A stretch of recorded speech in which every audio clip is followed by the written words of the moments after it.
Hey guys, want to boost sales, reward loyal customers, or run a killer promo? Discount codes are your secret weapon, and Shopify makes it super simple to create them. Let's walk through how to set them up like a pro. So, step 1 is going to your discount section. Click on discount section on your Shopify's dashboard and click on create discount button. This is where the magic begins. You will see 4 types. So, the first one is amount of products like $10 off, and the second is percentage off like 20% off. The third one is amount of order, that is discount the total order amount, and the fourth one is shipping, that is offer free shipping for an order. So choose any one of these that you want. For example, I will choose amount of order. So you can create a specific discount code or just click on generate random code and this will generate a random code for you. Now, you can also choose automatic discount, enter the title, discount value and all these, but I'm going to choose discount code and customize it. Now, choose the discount value. I will choose fixed amount.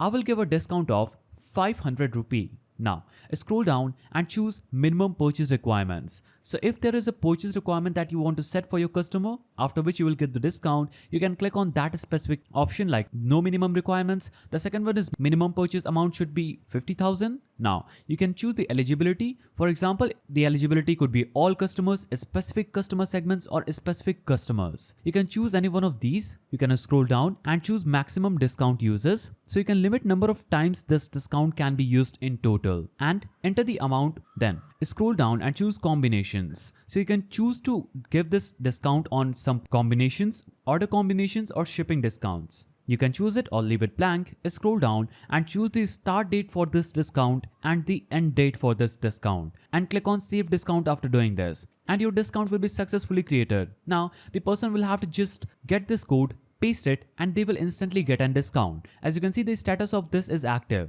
You can also remove this discount by clicking on deactivate and click on deactivate again. So that's the simple way through which you can do this. If you found this guide helpful, please don't forget to give it a thumbs up and thanks for watching.